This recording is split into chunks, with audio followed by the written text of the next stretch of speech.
सुस्वागतम मित्रमंडळींनो. तर आजच्या भागामध्ये इकडे आता जी मंजू आहे ती पोलीस स्टेशनला येते आणि तिथे आल्यावरती जी इन्स्पेक्टर असते तिची सिनियर आलेली ती सिनियरला बघते आणि म्हणते की हे बघा काय झालं मॅडम, तुम्हाला खूप लागलं आहे का? मंजू विचारते. तर ती म्हणते की नाही, खरचटलं आहे थोडं आणि हे बघा कामाकडे लक्ष द्या. तर आता लगेच मंजू म्हणते की हो मॅडम, पण हे बघा तो आर्यन तुमच्या तावडीतून असा कसा पळून गेला? तुमच्यासोबत काही हवालदार पण होते ना, आणि मी त्या आर्यनला इतकं मारलं होतं की तो कधी स्वतःच्या पायावर उभा राहू शकेल एवढं मला तरी नाही वाटत, असं म्हणत असते. तर आता लगेच ती इन्स्पेक्टर सिनियर तिच्यावर खूप ओरडते आणि म्हणते की नेमकं काय म्हणायचं आहे तुला? मी पळून लावलं आहे का तिला?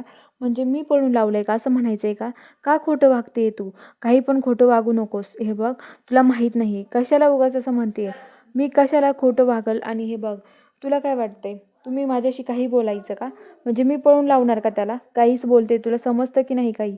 असं म्हणते. तर आता लगेच मंजू म्हणते की हे बघा मॅडम, मी काही चुकीचं बोलत नाही, मला वाटलं त्यामुळे बोलले. आणि ती ती म्हणते की मला आत्ताच्या आता स्वतः प्रेमात पडायचं, गुन्हेगाराच्या प्रेमात पडता स्वतः आणि दुसऱ्यावर संशय घेता, दुसऱ्याला बोलता, काही वाटत नाही का तुम्हाला? तर आता मंजू म्हणते की कोण? मी नाही पडले त्या आर्यनच्या प्रेमात कधी. पण त्या आर्यनच्या प्रेमात नाही म्हणते मी, त्या सत्यजित सुर्वेच्या. अट्टेल गुन्हेगार आहे तो. त्याच्या आत्ताच्या आत्ता फायली मला पाहिजे आहे माझ्या टेबलवरती. आता असं म्हणतात, मनी आतमध्ये निघून जाते राग. तर इकडे भारती मावशी त्या म्हणतात की आता काय करायचं? म्हणजे मॅडम ह्या असं का वागतायत बरं? ह्या मॅडम असं का वागतायत? आर्यनचा विषय तिला सोडून सत्याचं मध्ये काय काढलं यांनी? नक्कीच काहीतरी दिसतं यांच्या मनामध्ये, असं म्हणतात. मंजू आता घरी जायला निघते आणि मंजू घरी येते. घरी आल्यावर सत्या घरी नसतो.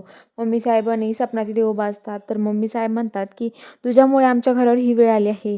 तू ग्रहण आहे आमच्या घराला लागलेलं, अजिबात आमच्या घरात राहायचं नाही. नेबलट तू निघ, चल ह्या घराबाहेर. तर ती म्हणते की मी कुठेही जाणार नाही आहे सत्याला सोडून, सत्यासोबतच थांबणार आहे, असं म्हणते.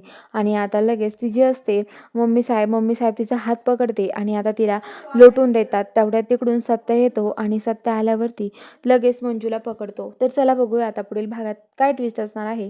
बघायला चॅनलला सबस्क्राईब करून घ्या.